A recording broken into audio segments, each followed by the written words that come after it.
بسم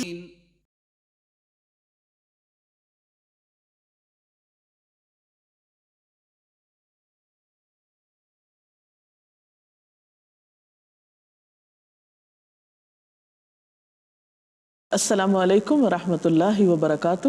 ہماری آج کی گفتگو کا موضوع ہے جنت کے دروازے کھلتے ہیں۔ نحمدہ ونصلی علی رسولہ الکریم، اما بعد فاعوذ باللہ من الشیطان الرجیم، بسم اللہ الرحمن الرحیم۔ رب اشرح لی صدری ویسر لی امری واحلل عقدۃ من لسانی یفقہوا قولی۔ عن ابی ہریرۃ قال قال رسول اللہ صلی اللہ علیہ وسلم اذا دخل رمضان فتحت ابواب الجنہ وغلقت ابواب جہنم وسلسلت الشیاطین۔ حضرت ابو ہریرہ رضی اللہ تعالی عنہ روایت کرتے ہیں کہ رسول اللہ صلی اللہ علیہ وسلم نے فرمایا، جب رمضان کا مہینہ آتا ہے تو جنت کے دروازے کھول دیے جاتے ہیں، جہنم کے دروازے بند کر دیے جاتے ہیں اور شیاطین قید کر دیے جاتے ہیں۔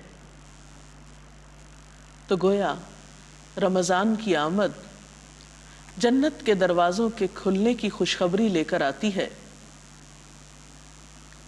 جنت وہ پرسکون گھر جو اللہ نے اپنے ان بندوں کے لیے تیار کیا ہے جو اس کی رضا کے کام کریں گے، جو اس کے پسندیدہ ٹھہریں گے۔ وہ گھر جسے اللہ تعالیٰ کہیں دار السلام کہتے ہیں، سلامتی کا گھر، کہیں دار المتقین کہتے ہیں، تقوی والوں کا گھر، کہیں دار القرار کہتے ہیں، قرار کا گھر، کہیں اس کا نام جنات النعیم ہے، نعمتوں بھری جنت، اور کہیں اسے جنات عدن، سدا بہار جنتیں کہہ کر پکارا گیا ہے۔ کیا ہے وہ جنت جس کے دروازے کھلنے کی خوشخبری رمضان کی آمد کے ساتھ ہی دی جا رہی ہے؟ اس جنت کے بارے میں نبی اکرم صلی اللہ علیہ وسلم نے فرمایا کہ ما لا عین رأت، وہ جنت ایسی ہے جیسی چیز کسی آنکھ نے کبھی دیکھی ہی نہیں، ولا اذن سمعت، اور ویسی ڈسکرپشن کسی کان نے سنی ہی نہیں۔ جنت کے بارے میں کوئی کان سن نہیں پایا۔ کیا ہے وہ جنت؟ وہ ایسی جگہ جس کا کوئی تصور نہیں کر سکتا، جسے آج تک کسی نے دیکھا نہیں، جسے آج تک کسی نے سنا نہیں۔ ما لا عین رأت ولا اذن سمعت ولا خطر علی قلب بشر، کہ اسے کسی آنکھ نے نہیں دیکھا، کسی کان نے نہیں سنا، اس کا خیال کسی دل پہ نہیں گزرا، کوئی اس کا تصور نہیں کر سکتا۔ ایسی حسین جگہ، ایسی خوبصورت جگہ جو اللہ نے اپنے بندوں کے لیے تیار کر رکھی ہے۔ وہ ایسی جگہ جہاں ایک کوڑا رکھنے کی جگہ بھی دنیا و ما فیہا سے بہتر ہے۔ دنیا میں کوئی زمین، کوئی جگہ، کوئی علاقہ کتنا بھی قیمتی کیوں نہ ہو، لیکن ایسی قیمت دنیا میں کسی چیز کی نہیں جو قیمت جنت کی ہے۔ پھر ہم دیکھتے ہیں کہ نبی صلی اللہ علیہ وسلم نے اس کے بارے میں یہ بھی فرمایا کہ جنت کی خوشبو 40 سال کی مسافت سے آئے گی۔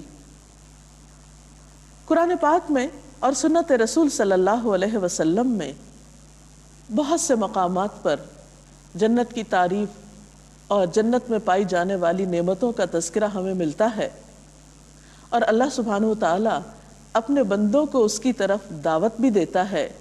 واللہ یدعو الی دار السلام، اور اللہ دعوت دے رہا ہے اس سلامتی کے گھر کی طرف۔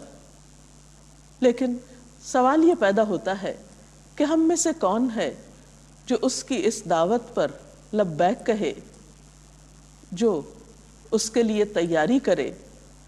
آپ صلی اللہ علیہ وسلم نے فرمایا کوئی شخص جس کو جنت میں جانے کا شوق ہو پھر وہ سو نہیں سکتا، یعنی اس کی ایسی ایکسائٹمنٹ اس کو ہوتی ہے، ایسا شوق اس کو لاحق ہوتا ہے کہ پھر وہ غفلت کی زندگی بسر نہیں کر سکتا۔ اس کا معنی یہ نہیں کہ اس کو کبھی نیند نہیں آئی، اس کا مطلب یہ ہے کہ پھر وہ غافل نہیں ہوتا، وہ نیکی کے کسی بھی موقع کو ہاتھ سے نہیں جانے دیتا، کیونکہ اسے معلوم ہے کہ اس نے ایک بہت مہنگا سودا کر رکھا ہے۔ آپ صلی اللہ علیہ وسلم اسے اللہ تعالیٰ کے سودے سے بھی تعبیر کرتے ہیں، فرماتے ہیں الا ان سلعۃ اللہ غالیہ، الا ان سلعۃ اللہ الجنہ، سنو اللہ کا سودا بڑا مہنگا ہے، سنو اللہ کا سودا جنت ہے۔ کون ہے جو اللہ تعالیٰ کے ساتھ یہ سودا کر لے؟ لیکن اس سودے کی شرائط جب تک پوری نہ ہو اس وقت تک اس چیز کا حصول ممکن نہیں۔ رمضان المبارک وہ مہینہ ہے جس میں ہمیں یہ موقع ملتا ہے کہ ہم کچھ ایسے کام کر سکیں جن سے ہم اس گھر تک پہنچ پائیں۔ حضرت سہل بن سعد روایت کرتے ہیں کہ میں رسول اکرم صلی اللہ علیہ وسلم کی ایک مجلس میں حاضر تھا، اس میں آپ نے جنت کا حال بیان کیا، یہاں تک کہ بے انتہا تعریف فرمائی۔ آخر میں بتایا جنت میں ایسی ایسی نعمتیں ہیں جنہیں کسی آنکھ نے دیکھا نہیں، کسی کان نے ان کی تعریف نہیں سنی، نہ ہی ان کا تصور کسی آدمی کے دل میں پیدا ہوا ہے۔ پھر آپ نے یہ آیت تلاوت فرمائی کہ یہ جنت ان لوگوں کے لیے ہے کہ تتجافى جنوبهم عن المضاجع يدعون ربهم خوفا وطمعا ومما رزقناهم ينفقون فلا تعلم نفس ما اخفي لهم من قرة اعين جزاء بما كانوا يعملون۔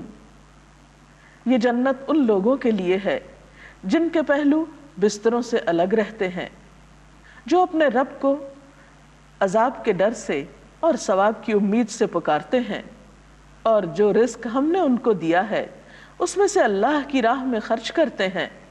کوئی نہیں جانتا ان نعمتوں کو جو ان کی آنکھوں کو ٹھنڈک پہنچانے والی ہیں اور ان سے چھپا کر رکھی گئی ہیں۔ یہ نعمتیں بدلہ ہے ان اعمال کا جو وہ دنیا کی زندگی میں کرتے رہے۔ تو گویا جنت کا حصول اس کے لیے جو کوششیں انسان کو کرنا ہے، ان میں اہم ترین چیز رات کی نیند کم کر کے نماز کی ادائیگی ہے، اور رمضان اس کا ایک بہترین موقع ہے جب پورا ماحول ہمیں اس کے لیے سپورٹ کرتا ہے۔ ہر طرف فضا میں اللہ کے نام کی پکار ہوتی ہے، پورا ایک روحانی منظر ہوتا ہے جس میں انسان کے لیے طویل نماز پڑھنا آسان ہو جاتی ہے۔ عام دنوں میں رات کو تہجد پڑھنے کے لیے اٹھنا ایک مشکل کام ہے، لیکن رمضان میں تراویح اور طویل نماز اور رات کی نماز نسبتاً ایک آسان کام ہو جاتا ہے۔ پھر اسی طرح خاص طور پر دعائیں مانگنے کی طرف یہاں اشارہ ہے کہ وہ اپنے رب کو خوف اور امید کی حالت میں پکارتے رہتے ہیں، یعنی خوب خوب دعائیں کرتے ہیں۔ پھر اسی طرح جو رزق ہم نے ان کو دیا ہے اس میں سے خرچ کرتے ہیں۔ اور یہ مہینہ بھی ہمیں جب ہم بھوک کے ایک تکلیف سے گزرتے ہیں یا کچھ چیزوں سے اپنے آپ کو روکتے ہیں، تو ایسے لوگوں کا احساس ہمارے دل میں پیدا ہوتا ہے کہ جو صرف رمضان میں نہیں، روزے کی حالت میں نہیں، عام حالات میں بھی ان نعمتوں سے محروم ہوتے ہیں جن سے ہم شعوری طور پر رمضان میں کنارہ کشی کرتے ہیں۔ تو لازمی طور پر ایسے لوگوں کا خیال ہمارے دل میں آتا ہے اور ان کے ساتھ بھی ہمدردی کرنے کو جی چاہتا ہے، اور ان کی ضروریات پوری کرنے کا بھی خیال اور احساس پیدا ہوتا ہے۔ وہ جنت جس میں ایک کوڑا رکھنے کی جگہ دنیا و ما فیہا سے بہتر ہے، وہ جنت جس کی وسعت آسمان و زمین کے برابر ہے، جیسا کہ قرآن پاک کی ایک آیت سے پتہ چلتا ہے وَسَارِعُوا إِلَىٰ مَغْفِرَةٍ مِّن رَبِّكُمْ وَجَنَّةٍ عَرْضُهَا السَّمَاوَاتُ وَالْأَرْضُ أُعِدَّتْ لِلْمُتَّقِينَ، دوڑو اپنے رب کی مغفرت کی طرف اور اس جنت کی طرف جس کی چوڑائی آسمان و زمین جیسی ہے۔ وہ جنت متقی لوگوں کے لیے تیار کی گئی ہے۔ تو گویا وہ جنت جو ایک انتہائی قیمتی جگہ ہے، اس کو پانے کے لیے اہم ترین شرط تقوی ہے، اور تقوی رمضان میں بہتر طور پر حاصل ہوتا ہے، اور روزے کا مقصد بھی یہی ہے کہ انسانوں کے اندر تقوی پیدا ہو جائے۔ جنت کا ایک خاص دروازہ ہے جس کا نام الریان ہے، وہ ہے بھی ان لوگوں کے لیے جو روزے رکھتے ہوں۔ حدیث پاک میں آتا ہے، آپ صلی اللہ علیہ وسلم نے فرمایا، ان فی الجنت بابا یقال له الریان يدخل منه الصائمون يوم القيامة لا يدخل منه احد غيرهم۔ جنت میں ایک دروازہ ہے جس کا نام ریان ہے، جس سے قیامت کے دن روزہ دار گزریں گے، ان کے علاوہ اس دروازے سے کوئی دوسرا نہیں گزرے گا۔ تو گویا اس دروازے سے داخل ہونے کے لیے بھی روزے رکھنا شرط ہے۔ نبی صلی اللہ علیہ وسلم نے فرمایا، وَسَارِعُوا إِلَى مَغْفِرَةٍ مِّن رَبِّكُمْ وَجَنَّةٍ عَرْضُهَا السَّمَاوَاتُ وَالْأَرْضُ أُعِدَّتْ لِلْمُتَّقِينَ۔ دوڑو اپنے رب کی مغفرت کی طرف اور اس جنت کی طرف جس کی صرف چوڑائی ہی آسمان و زمین کے برابر ہے، وہ جنت متقی لوگوں کے لیے تیار کی گئی ہے۔ تو گویا رمضان المبارک میں جب ہر طرف نیکیوں کا ایک موسم بہار ہوتا ہے، انسان کے لیے اس جنت کی طرف دوڑ لگانا آسان ہو جاتا ہے، اور وہ جنت تو ہے ہی تقوی والوں کے لیے، اور روزہ تقوی کے حاصل کرنے میں مددگار ہوتا ہے۔ اور پھر ہم دیکھتے ہیں کہ جنت کے دروازوں میں سے ایک دروازہ مخصوص کر دیا گیا ہے ان لوگوں کے لیے جو روزے رکھتے ہوں۔ ایک حدیث پاک میں آتا ہے، عن سہل بن سعد قال قال رسول اللہ صلی اللہ علیہ وسلم ان فی الجنت بابا یقال له الریان يدخل منه الصائمون يوم القيامة لا يدخل منه احد غيرهم متفق علیہ۔ حضرت سہل بن سعد کہتے ہیں کہ رسول اللہ صلی اللہ علیہ وسلم نے فرمایا، جنت میں ایک دروازہ ہے جس کا نام ریان ہے، جس سے قیامت کے دن روزہ دار گزریں گے، اور ان کے علاوہ اس دروازے سے کوئی دوسرا نہیں گزرے گا۔ تو اس سے بھی آپ اندازہ لگا سکتے ہیں کہ رمضان المبارک اور جنت کو باہم کیا نسبت ہے، اور روزہ داروں کے لیے جنت میں جانے کے لیے کیسا خاص مقام ہے۔ آپ صلی اللہ علیہ وسلم نے یہ بھی فرمایا کہ جب رمضان کی اول رات ہوتی ہے تو بڑے بڑے سرکش جن اور شیطان قید کر دیے جاتے ہیں، گویا نیکی کا موقع عام ہوتا ہے، جنت کا حصول آسان ہوتا ہے، اور دوزخ کے دروازے بند ہو جاتے ہیں، پھر ان میں سے کوئی دروازہ نہیں کھلتا، اور جنت کے دروازے کھل جاتے ہیں، پھر ان میں سے کوئی دروازہ بند نہیں ہوتا، اور اللہ کی طرف سے پکارنے والا پکارتا ہے کہ اے بھلائی کے تلاش کرنے والے آگے بڑھ، یا باغی الخیر اقبل، اور اے گناہ کے کرنے والے اب پیچھے ہٹ جا، ویا باغی الشر اقصر، اب تو باز آ جا۔ اللہ تعالیٰ بہت سے لوگوں کو دوزخ سے آزاد کر دیتا ہے، اور ایسا ہر رات ہوتا ہے۔ لیکن اس خوبصورت جنت کو حاصل کرنے کے لیے کچھ شرائط ہیں۔ اس کے لیے کوشش کرنا ہوگی، محنت کرنا ہوگی، اور خاص طور پر ان کاموں سے بچنا ہوگا جو جنت کے راستے میں رکاوٹ بن جائیں گے۔ آپ صلی اللہ علیہ وسلم کو جب جنت دکھائی گئی تو آپ اتنا خوش ہوئے، اور آپ سوچنے لگے کہ جو شخص بھی اس کے بارے میں جانے گا وہ ضرور یہاں تک پہنچے گا، لیکن جب آپ کو جنت کا راستہ دکھایا گیا تو وہ کانٹوں بھرا تھا، بہت مشکل تھا، تو آپ اداس ہو گئے کہ یہاں صرف ہمت والے ہی پہنچ سکیں گے۔ ظاہر ہے اس راستے پر چلتے ہوئے طرح طرح کی مشکلات سے انسان کو واسطہ پڑتا ہے۔ اگر انسان ثابت قدم نہ ہو اور نفس کے ہاتھوں، شیطان کے ہاتھوں پھسلنا شروع کر دے تو اس منزل تک پہنچنا مشکل ہو سکتا ہے۔ لہٰذا ہمیں یہ جاننے کی بھی ضرورت ہے کہ وہ کون سے کام ہیں جو جنت کے راستے کی رکاوٹ ہیں، وہ کون سی عادتیں ہیں جو ہمارے لیے اس راستے کو مشکل کر سکتی ہیں، وہ کون سی خواہشات ہیں جن پر قابو پانا ہوگا تاکہ ہم اس بلند منزل تک جا پہنچیں۔ اس سلسلے میں ایک بہت خوبصورت حدیث ہے۔ حضرت انس رضی اللہ تعالی عنہ کہتے ہیں رسول اللہ صلی اللہ علیہ وسلم نے فرمایا، جنت عدن کو اللہ تعالیٰ نے اپنے ہاتھ سے تعمیر کیا، جس کی ایک اینٹ سفید موتی کی، ایک سرخ یاقوت کی اور ایک سبز زمرد کی ہے۔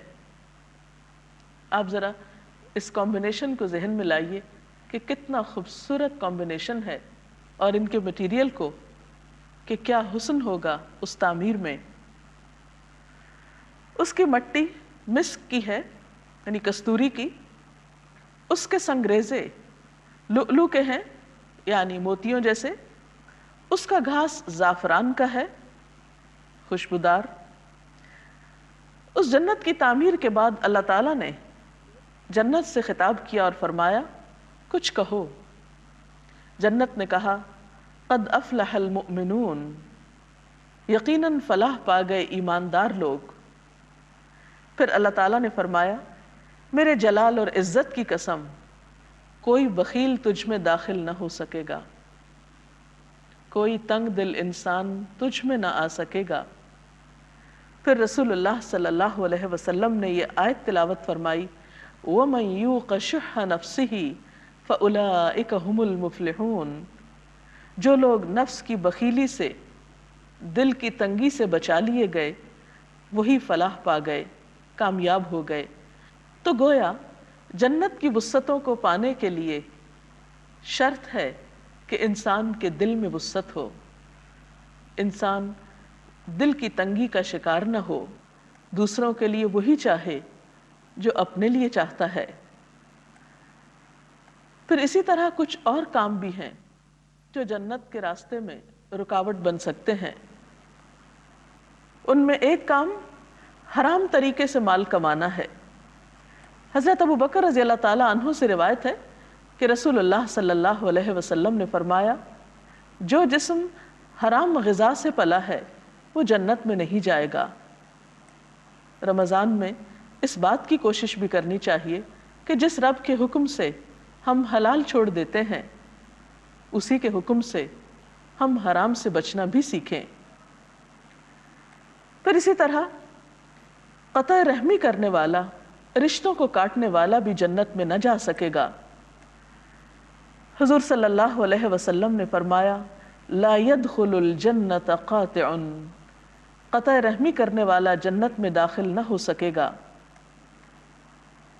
اسی طرح اپنی رعایا کو دھوکہ دینے والا حاکم بھی جنت میں نہ جا سکے گا۔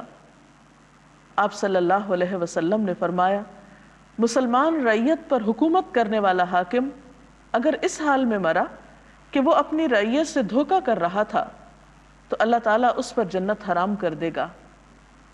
اس سے پتہ چلتا ہے کہ ایک حاکم کو اپنے عوام کے ساتھ کتنا مخلص ہونے کی ضرورت ہے۔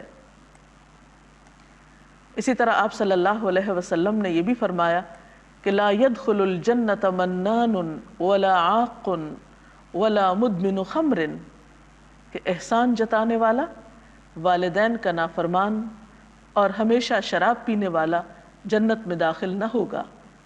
گویا یہ اعمال بھی جنت کے راستے کی رکاوٹ ہیں۔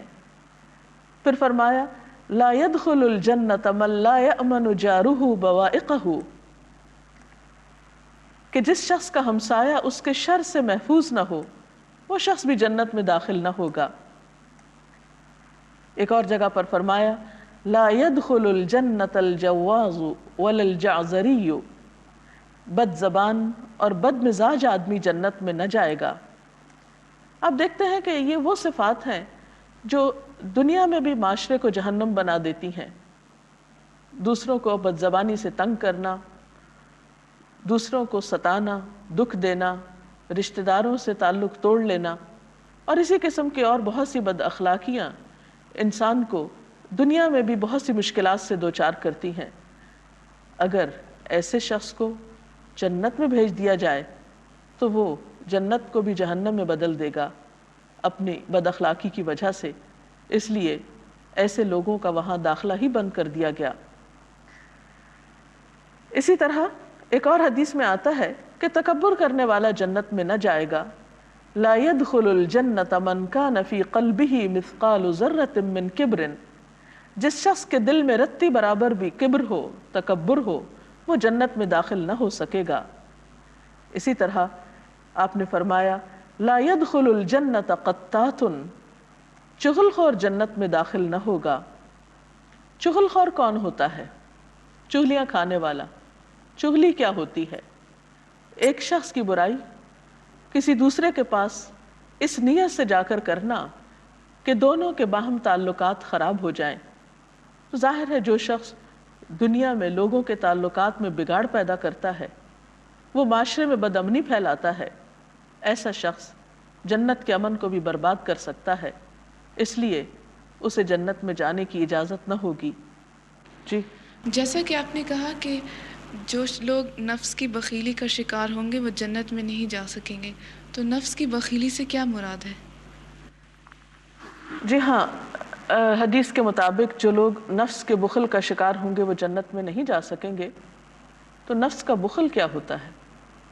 نفس کا بخل دل کی تنگی، اور ایسی تنگی کہ جس میں انسان ہر خیر، ہر بھلائی اور ہر خوشی صرف اپنے لیے چاہے، خود غرضی دکھائے، وہ شخص دوسروں کی پرواہ نہ کرے، تو ایسا شخص نفس کی تنگی یا بخل کا شکار ہوتا ہے۔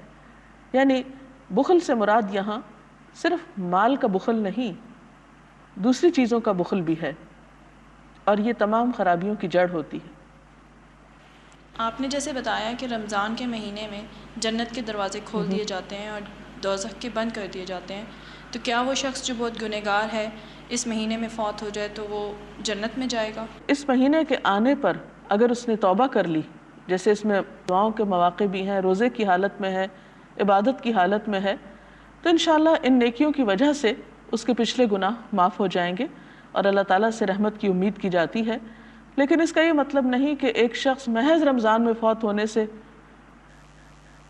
صرف جنت میں چلا جائے، حالانکہ اس نے روزہ بھی نہ رکھا ہو یا ان فرائض کو بھی پورا نہ کیا ہو، تو یہ اس کا معنی نہیں بنتا۔ جی میڈم، میرا سوال یہ ہے کہ اگر والدین جو ہیں وہ ان کی کمائی مطلب کہ حلال نہیں ہے اور وہ اپنے بچوں کو بھی کھلاتے ہیں، تو پھر وہ اس بچوں کا کیا قصور ہے کہ بھئی؟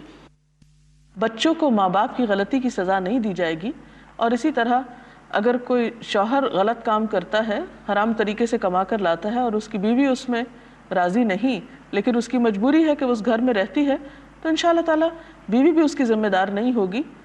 لیس للانسان الا ما سعی، ہر شخص جو کوشش کرتا ہے وہی اس کو ملے گی۔ اگر بیوی کی کوشش یہ ہے کہ وہ حرام سے بچے اور اپنے شوہر کو سمجھاتی بھی ہے اور اس معاملے میں اس کو ہر طرح کا تعاون دینے پر بھی تیار ہے، تو ایسے میں اگر شوہر کو غلطی کرتا ہے تو بیوی کو اس کی سزا نہیں ملے گی انشاءاللہ۔ ناظرین، اس کے ساتھ ہی ہمارے آج کے پروگرام کا وقت ختم ہوتا ہے۔ اب اجازت چاہتے ہیں۔ اللہ حافظ۔